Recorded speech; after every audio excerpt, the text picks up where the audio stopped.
La lumière crépusculaire d'un soir d'automne se reflète sur les vitrines ternes. Autrefois, l'avenue des Champs-Élysées, ce cœur battant du luxe français, vibrait. Ses boutiques de haute couture, ses joailleries scintillantes, ses constructeurs automobiles rutilants attiraient les regards du monde entier. Aujourd'hui, un voile gris s'est posé, des enseignes iconiques, symboles de l'excellence française, affichent des bilans en berne. Des garages automobiles, autrefois bondés, se vident. Des ouvriers, pères et mères de famille, voient la menace du chômage planer sur leurs têtes. Chaque jour, les prix augmentent. L'énergie, l'essence, le pain.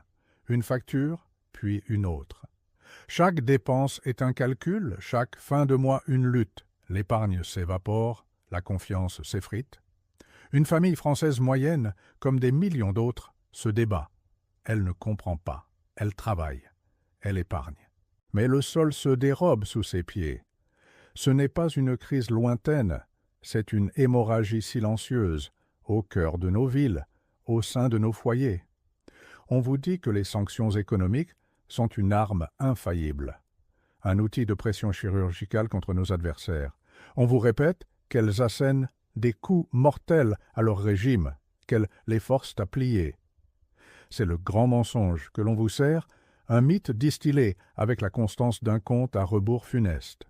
La vérité est bien plus sombre. La vérité, c'est que ces sanctions sont une balle perdue, un tir ami qui déchire le tissu de nos propres économies. Elles ne sont pas un instrument de justice, mais un acte de spoliation méthodique, un crime silencieux contre le citoyen ordinaire, celui-là même qui, jour après jour, se lève pour travailler, pour construire, pour espérer. Celui qui est forcé de payer le prix d'une guerre qu'il n'a pas déclarée, d'une stratégie qu'il n'a pas choisie. Un coût invisible, mais omniprésent. Une douleur sourde qui ronge son pouvoir d'achat, ses emplois, son avenir.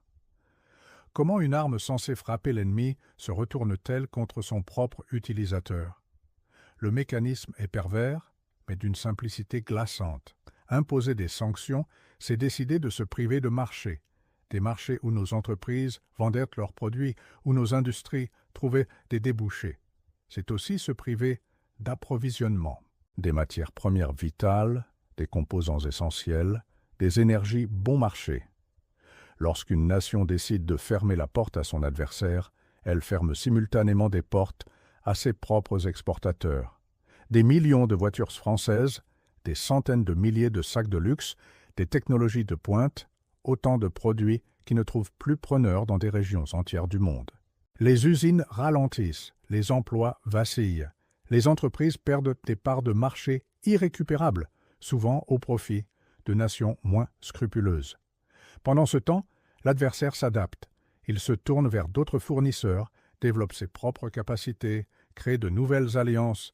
Le monde se fracture en blocs économiques distincts. Et qui paie le prix de cette restructuration forcée de ces chaînes d'approvisionnement redessinées au forceps? Le piège se referme sur le citoyen lambda implacablement. Il ne gagne jamais à ce jeu. Les coûts des importations, désormais plus difficiles ou plus chers à obtenir, explosent. L'énergie, essentielle à nos vies quotidiennes et à nos industries, devient un luxe. L'inflation n'est plus une fatalité naturelle, mais une conséquence directe. Un vol organisé de votre pouvoir d'achat. Les entreprises françaises, contraintes de quitter des marchés lucratifs, licencient. Des milliers d'emplois disparaissent dans le secteur automobile, dans le luxe, dans l'agroalimentaire. Ces secteurs, fers de lance de notre économie, sont les premiers frappés. La croissance s'essouffle, la récession menace. Votre épargne, fruit d'années de labeur, fond comme neige au soleil. Votre pension de retraite s'érode. Vos projets, vos rêves d'acquisition, de voyage, d'un avenir plus serein, s'éloignent chaque jour davantage. On vous a promis la sécurité, on vous a livré la précarité. Un servage économique moderne, où les décisions d'une caste politique déconnectée vous condamnent à un appauvrissement progressif. L'histoire, cet éternel miroir, nous l'a déjà montré. Reculons de plus de 2 siècles. Nous sommes au début du XIXe siècle. Napoléon Bonaparte, l'empereur des Français, décrète le blocus continental. Son objectif? Asphyxier l'Angleterre, puissance maritime et commerciale dominante, en lui interdisant tout commerce avec l'Europe continentale. Une arme économique massive. 21 novembre 1806. Le décret de Berlin est promulgué. Les ports français et alliés sont fermés aux navires britanniques. Un siècle et demi plus tard, au milieu des années 1930, un autre acte se joue. La Société des Nations, ancêtre de l'Organisation des Nations Unies, tente d'endiguer l'expansionnisme de l'Italie fasciste. Des sanctions sont imposées après l'invasion de l'Éthiopie. Embargo sur les armes, restriction des crédits, interdiction d'exporter certains produits italiens. 2 tentatives historiques, 2 leçons brutales sur les limites et les dangers de la guerre économique. 2 preuves que l'histoire ne se répète pas, mais qu'elle rime avec une cruelle constance. Le blocus continental fut un échec retentissant pour la France et ses alliés. L'Angleterre, loin d'être asphyxiée, se tourna vers de nouveaux marchés en Amérique du Sud et en Asie. Pendant ce temps, l'économie française et celle des pays européens sous domination napoléonienne furent saignées à blanc. Le manque de produits coloniaux, de sucre, de coton, de café, provoqua des pénuries massives. La contrebande prospéra, contournant les interdictions officielles et sapant l'autorité impériale. Napoléon dut lui-même assouplir le blocus pour répondre aux besoins de son empire, démontrant l'inefficacité de sa propre politique. La guerre de 1812 contre la Russie fut en partie déclenchée par la volonté du tsar de rompre avec ce système ruineux. Quant aux sanctions de la Société des Nations contre l'Italie, elles furent un désastre absolu. Elles n'empêchèrent pas l'Italie de conquérir l'Éthiopie. Pire, elles poussèrent Mussolini dans les bras d'un certain Adolf Hitler, renforçant l'axe des puissances totalitaires et accélérant la marche vers la Seconde Guerre mondiale. Le point de rupture est toujours le même, quand la souffrance infligée au bourreau dépasse les dommages infligés à la victime. Derrière les grands récits stratégiques, il y a toujours des vies brisées. Sous le blocus continental, des milliers de marchands français virent leurs affaires s'effondrer, ruinés par l'impossibilité de commercer.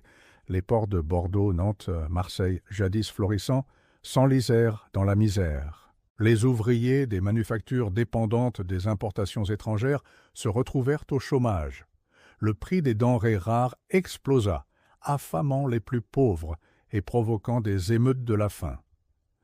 En Angleterre, des pénuries de blé menèrent à des crises sociales aiguës, bien que le pays ait réussi à réorienter son commerce. Des familles entières furent dépossédées de leurs moyens de subsistance, sacrifiées sur l'autel d'une idéologie belliqueuse. Les sanctions contre l'Italie, elles, eurent un effet inverse à celui escompté sur la population.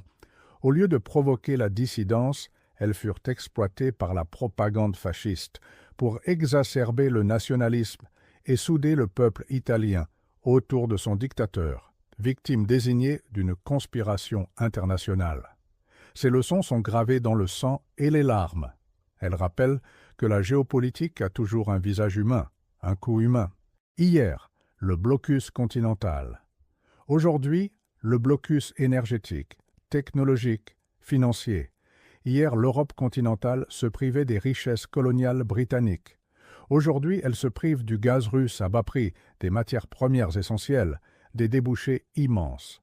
La rime est assourdissante. Les mêmes rhétoriques enflammées d'un côté, les mêmes aveuglements et les mêmes souffrances de l'autre. Ceux qui nous dirigent aujourd'hui semblent avoir jeté les livres d'histoire. Ils répètent les erreurs avec une obstination glaçante. Pensent-ils que cette fois ce sera différent? Que la seule volonté politique suffira à tordre les lois implacables de l'économie? L'histoire hurle non. Elle nous montre que la guerre économique est un art sombre, où les balles ricochent et les blessures se propagent, souvent au détriment de ceux qui pensaient en être intouchables. Le passé n'est pas mort, il n'est même pas passé.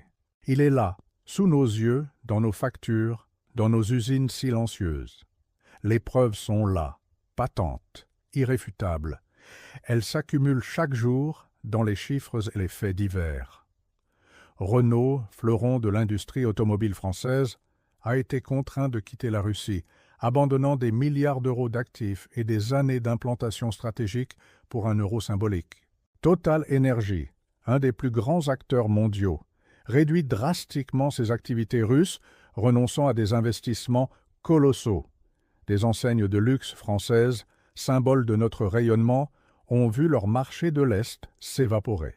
Le résultat, une explosion sans précédent des prix de l'énergie en Europe. Des industries entières, grandes consommatrices de gaz et d'électricité, ferment leurs portes ou délocalisent. L'Allemagne, moteur économique de la zone euro, est au bord de la récession. L'inflation s'envole bien au-delà des objectifs des banques centrales. L'euro, jadis symbole de stabilité, tangue. Mais l'adversaire, il s'est réorienté. Il vend son gaz à l'Asie, ses matières premières à d'autres partenaires. Il développe ses propres industries de substitution. Des nouvelles routes commerciales, des nouvelles alliances géopolitiques se tissent, contournant méthodiquement les sanctions occidentales. Le monde bascule et l'Europe se retrouve à la marge. Si cette folie se poursuit, le futur s'annonce brutal. D'ici 5 à 10 ans, l'Europe, jadis puissance industrielle et commerciale, pourrait n'être qu'un musée. Un vaste processus de désindustrialisation structurelle est déjà à l'œuvre. Des milliers d'entreprises asphyxiées par le coût de l'énergie et la perte de leur marché disparaîtront. Des millions d'emplois qualifiés s'évanouiront. La fragmentation du commerce mondial s'accentuera, nous isolant dans un bloc économique de plus en plus fragile. Notre influence géopolitique, déjà affaiblie, s'évanouira. Le coût de la vie continuera de grimper, rendant l'accès aux biens essentiels de plus en plus difficile pour la classe moyenne.